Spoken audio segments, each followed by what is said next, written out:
Thank you for watching, liking, commenting, sharing, and subscribing right now. Hello world, I'm Joe Pirillo's son, and this is the Locker Gnome Daily Report, or TLDR for short, your daily dose of tech news, gadget views, and answers that you can use. And I bet you could use this iPad. One of you will get it. How? Well, thanks to our sponsor. The Locker Gnome Daily Report is brought to you by GoToMeeting with HD Faces, the powerfully simple way to meet online from anywhere. With GoToMeeting, you could share your screen and collaborate on files and programs with your team, all while seeing each other in HD video.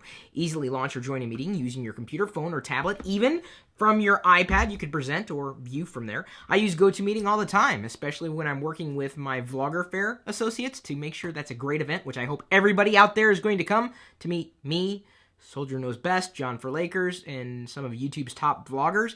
More information on that soon. Either way, you can try GoToMeeting right now. Head over to GoToMeeting.com, click the Try It Free button, and use the promo code Pirillo. Now, plus, one of you will receive this iPad and the opportunity to have a 30-minute GoToMeeting with me that will also be shared on this YouTube channel. All you have to do to enter is tell me what you would like to talk about in our GoToMeeting. Propose your idea on Twitter using the hashtag PirilloIPad and the hashtag GoToMeeting to qualify. Joey asked me, by way of LockerGnome.com, will an iPad mini be better for me than my Nexus 7? Hello, Chris, he writes. I'm having a bit of a panic attack after picking up my first tablet today, a 32GB Google Nexus 7, simply because I left my current Apple surroundings in favor of the Nexus 7's tremendous value. He also notes that a good machine is more than just its raw hardware specs. That's something I've been espousing for a number of years. After spending some time with his Nexus 7, he noticed subtle differences that are making him second-guess his decision and even creating thoughts of a possible return. I'm not sure if everybody out there caught my video comparison of the Nexus 7 against the iPad mini, but my thoughts for the most part still stand. The Nexus 7 is a great value starting at $200, but so is the iPad mini even at $329. That being said, the experiences are almost completely different. I'd say the Nexus 7 has improved over time with software updates, but I never was really that disappointed with the iPad mini to begin with. You are going to have to live with your decision. It doesn't matter what I want, it matters what you want. And if what you want is not what you have, then you should return it while you can and get what you really want. I know this is kind of odd to say, especially for those of you who are budget conscious, but wouldn't you rather spend your money on something that you liked and appreciated and wanted to use and weren't disappointed in? Honestly, I'm just the kind of guy who believes that your happiness is the most important thing to consider. Andy submitted this question by way of LockerGnome.com. Do I need a Mac Mini to supplement my MacBook Pro?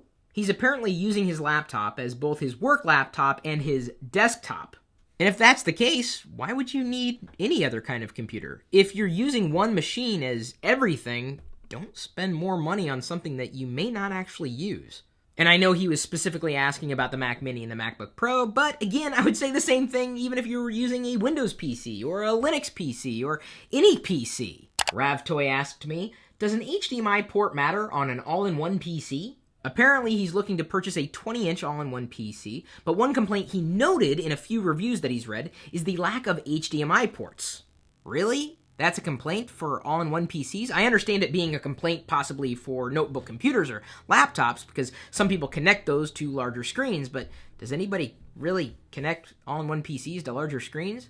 I guess it's an issue. I mean, you could probably even get a cable converter depending on which ports this all-in-one PC has, but I don't know if that's an extreme shortcoming unless, of course, HDMI is super, super, super important for you. I guess in having iOS devices, I'm kind of spoiled having AirPlay at my fingertips. You know, a bit of technology that allows me to wirelessly beam anything that's on my iOS screen up to a TV or a Mac so long as I'm using software like AirServer. Go.tagjag.com/AirServer for more information. I guess since you're asking me, I don't think an HDMI port really is necessary on all-in-one PCs. If you live in Austin, Texas, or if you're coming to South by Southwest Interactive, I'm inviting you, yes, personally, to an event that I'm emceeing with AMD called Techno Graffiti, March 7th at 7:30 p.m. to midnight there in Austin, Texas. Yeah, I'm going to be in Austin all week. Let's hook up. Let's, connect and hang out or at least meet each other at some point, or try to. This is going to be the best place. If you want to come to our party, then you got to be sure to RSVP. The link is in this video's description. The room is going to be filled with PC mods? Who wouldn't want to go? I hesitate to tell you about an Easter egg that YouTube just put online. If you go to YouTube and you search for Do the Harlem Shake and you hit enter, be sure to turn up your volume. Just don't do it while you're watching my video. Samsung hired British judge who ruled in its favor. What? Is this for real? Yeah, Samsung hired a UK appeals judge who upheld a ruling against Apple. Huh? In my book, that's called unethical. That's the very judge who questioned Apple's integrity.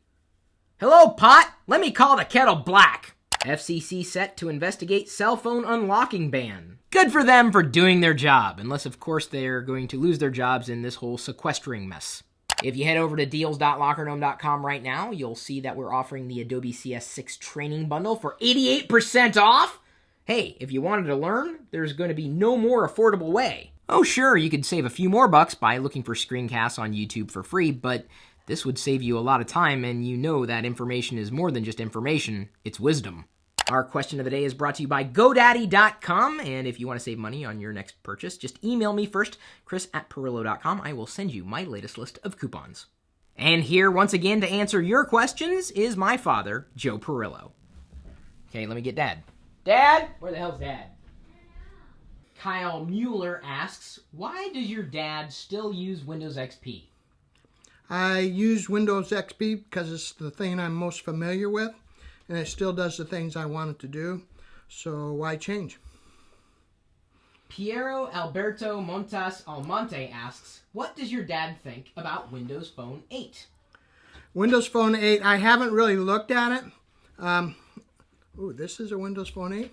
Okay, I got it opened up.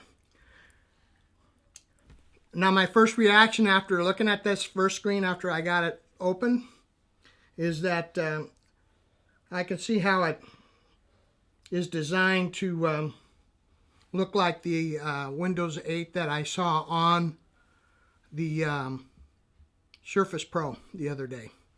So it looks like some of the same kind of things. And it also has one of those, a window key probably gets me right back here. Let me just try, I'll go to Maps so I can go back.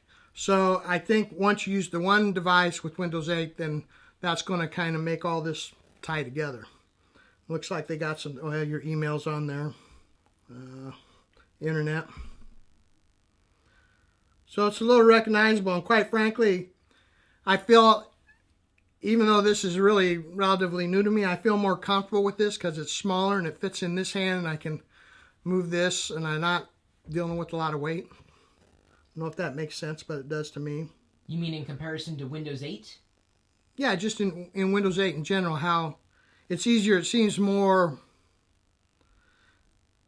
to fit on here to work with more so than on a computer.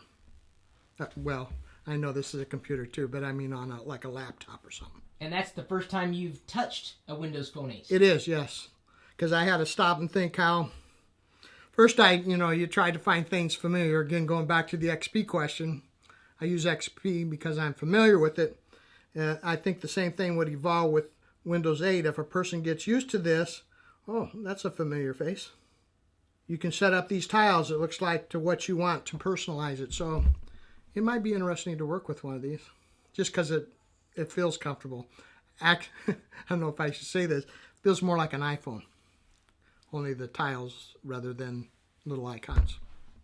So you're not turned off by that device? Not initially, no.